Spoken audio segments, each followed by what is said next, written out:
కీర్తనలు 25:14. యెహోవా మర్మము ఆయన యందు భయభక్తులు గల వారికి తెలిసి ఉన్నది. ఆయన తన నిబంధన వారికి తెలియచేయను. అవునండి, ఎంత గొప్ప వాగ్దానాన్ని దేవుడు ఈ దినం మనకి అనుగ్రహిస్తూ ఉన్నారు. దేవుడు ఏమని సెలవిస్తూ ఉన్నారు అంటే, ఆయన యందు భయభక్తుల వారికి ఆయన యొక్క మర్మములు తెలియజేస్తారంట. అలాగే ఆయన ఏదైతే నిబంధన చేశారో వారి యొక్క జీవితాలలో ఎల్లప్పుడూ కూడా వాటిని కూడా తెలియజేస్తారంట. మన యొక్క జీవితాలలో మనము ఎల్లప్పుడూ కూడా దేవుని మర్మాలు తెలుసుకోవాలి, ఆయన వాక్యములో ఆనందించాలి, ఆయన నిబంధన మన జీవితంలో నెరవేర్చబడాలి అని కోరుకుంటూ ఉంటాము. అదే దేవుడు మరొకసారి ఆయన యొక్క వాగ్దానంతో నడిపిస్తూ ఉన్నారు. వాగ్దానము మనకి మన యొక్క జీవితాలలో ఎల్లప్పుడూ కూడా బలపరిచే దేవుడు. దేవుని యొక్క వాక్యంలోని నా కనుదృష్టి ఎల్లప్పుడూ యెహోవా వైపునే తిరిగి ఉన్నది. ఆయన నా పాదముల వలలో నుండి విడిపించును. అతని ప్రాణము నెమ్మదిగా ఉండును. అతని సంతానము భూమిని స్వతంత్రించుకును. అవునండి, మన యొక్క జీవితాలు ఆయన యందు భయభక్తులు గల వారి జీవితాలు ఎలా ఉంటాయి అని అంటే, ఆయన కనుదృష్టి ఎల్లప్పుడూ కూడా మన మీద ఉండి మన పాదములు వలలో పడకుండా మనల్ని సంరక్షిస్తాయి. మన ప్రాణమునకు నెమ్మదిగా ఉంటుందంట. వల అనగా మరి సాతానుడు మరి ఆ యొక్క వలలో వేసుకుని కూర్చుకుంటాడు అని దేవుని వాక్యము సెలవిస్తూ ఉన్నది. కాబట్టి మన జీవితంలో సాతాను యొక్క వలలో మనము చిక్కపడకుండా మన పాదములను ఆయన యొక్క కృప చేత మనల్ని కప్పుతారు. అలాగే మన ప్రాణములకు నెమ్మది కలుగుతుంది. ఈ యొక్క భూమి మీద మనము ఎల్లప్పుడూ కూడా స్వతంత్రులుగా మనము ఉంటాము. ఎల్లప్పుడూ సాతానుడు మనల్ని బంధించి మనల్ని ఎంతగానో బందీఖానలో ఆ యొక్క నరకంలో పడివేయాలని ఎల్లప్పుడూ చూస్తూ ఉంటారు. కానీ దేవుడు మనల్ని ఎల్లప్పుడూ కూడా నెమ్మది దయచేసి మన కాలు చిక్కబడకుండా మనము స్వతంత్రులుగా ఉండడానికి ఆయన కృపను మనకి అనుగ్రహిస్తూ ఉంటారు. కాబట్టి మన జీవితంలో ఎల్లప్పుడూ కూడా ఆయన యందు భయభక్తులు కలిగి ఆయన మర్మములను తెలుసుకుంటూ మనము ఈ లోకములో బ్రతకాలి. అప్పుడే మన జీవితంలో మనము ఎలాగ నడవాలి, ఎలాగ మనము జీవించాలి, మన బిడ్డలకి ఎలాగ మనం సంరక్షించుకోవాలి అనేది మనకి అన్ని విషయాలు అర్థమవుతూ ఉంటాయి. ఆనాడు నోవా జీవితంలో దేవుడు చేసిన నిబంధన ఈనాటికి కూడా మనము ఆ యొక్క ర్యాంబో చూసినప్పుడు జ్ఞాపకం వస్తూ ఉంటుంది.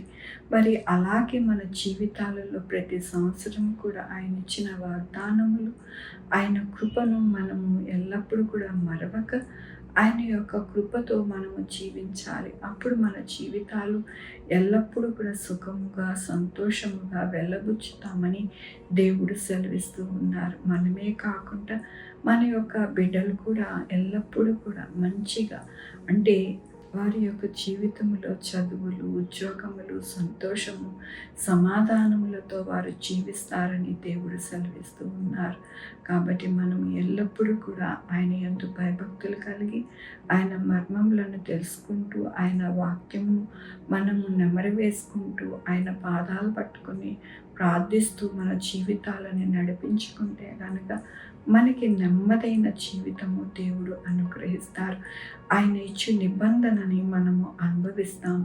కాబట్టి మనము ఎల్లప్పుడూ కూడా ఆ దేవుని యొక్క పాదముల నుంచి తొలగక మన జీవితాలు కట్టుకుంటూ ఉండాలని ఈ దినమున దేవుడు వాక్యముతోనూ వాగ్దానముతోనూ మనల్ని బలపరుస్తున్నందుకు దేవునికి వందనాలు చెల్లిస్తూ ఉన్నాను. ఈ దినమున పుట్టినరోజు, పెళ్లి రోజు అనేక శుభదినములు చేసుకుంటున్న వారందరికీ కూడా నిండారిగా శుభాకాంక్షలు తెలియజేస్తూ ఉన్నానండి. మీ జీవితంలో దేవుని యొక్క ఆశీర్వాదము, ఆయన బహుమానము, ఆయన దీవెన మీకు కలుగునుగాక. ప్రార్థించుకున్నామండి.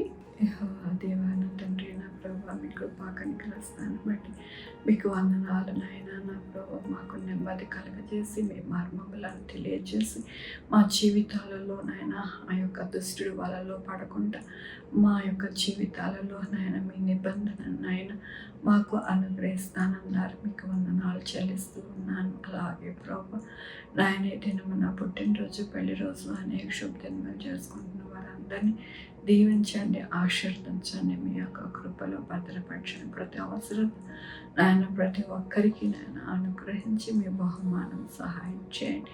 నాయన నా తండ్రి, మా కొరకు ప్రార్థించమన్న వారి యొక్క బిడ్డల భవిష్యత్తు, వారి ఆరోగ్యములు, వారి చేపనులు, వారి ఉద్యోగములు, వారి వ్యాపారములు, వారి రక్షణ అయినా నా తండ్రి అన్నిటికీ తోడై ఉండండి. నా ప్రభా సహాయం చేయండి. Sugar, BP, thyroid, heart problem, kidney problem, AIDS, cancer, నరాల బలహీనత, పారాసిస్, గ్యాస్ట్రిక్ ట్రబుల్, పెద్ద విధమైన అనారోగ్యాన్ని తీసి స్వస్థపరిచి నేనన్నారు నాయన. మీకు వందనాలు. ఎవరైతే జ్వరంతో బాధపడుతున్నారో వారందరినీ స్వస్థపరుస్తున్నారయ్యా. మీకు వందనాలు. ఆ యొక్క కోల్డ్, కాఫ్ నాయన తీసివేసి నాయన లేవనెత్తుతూ ఉన్నారు నాయన. నీకు వందనాలు నాయన. ఇప్పుడే నాయన దిక్కున లెగుస్తూ ఉన్నారు. మీ హస్తము కనపడుతుంది నాయన. వారిని నాయన మీరు స్వస్థపరుస్తున్నారు. మీకు వందనాలు చెల్లిస్తూ ఉన్నాను అయ్యా. నా తండ్రి, నా ప్రభువా, నా దేశంలో నాయన ప్రతి ఒక్కరికి ఆహారం నాయన మంచిగా దొరుకులాగిన, కల్తీ లేని ఆహారం దొరుకులాగిన సహాయం చేయండి అయ్యా. నా తండ్రి, ఎవరైతే నా ప్రభువా మరి బ్యాడ్ హ్యాబిట్స్కి లోనవుతున్నారు వాటి నుండి విముక్తి కలగడానికి సహాయం చేయండి. వాటి నుండి నాయన అయిష్టత నాయన పుట్టడానికి సహాయం చేయండి. చంటి బిడ్డలను జ్ఞాపకం చేసుకోండి నాయన. మంచి ఆహారం దొరుకులాగిన, మంచి పాలు దొరుకులాగిన సహాయం చేయండి నా ప్రభా.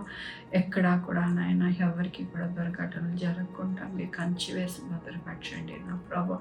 నాయన నా తండ్రి, నా ప్రభా నాయన మీ యొక్క కృప చేత నాయన ప్రతి ఒక్కరిని నాయన ఆశీర్వదించండి, దీవించండి. 2 wheeler, 4 wheeler, buses, trains, aeroplane ప్రయాణం చేస్తుండగా మీ ప్రయాణాలన్నింటిలో కూడా నా ప్రభా నాయన సురక్షితంగా ఉండడానికి సహాయం చేయండి. ప్రతి ఒక్కరికి నాయన మీరు తోడై ఉండండి. పాస్పోర్ట్ల కోసం, వీసాల కోసం ఎదురు చూస్తున్న బిడ్డలకి నాయన మంచిగా రావడానికి మీ కృపని అనుగ్రహించండి.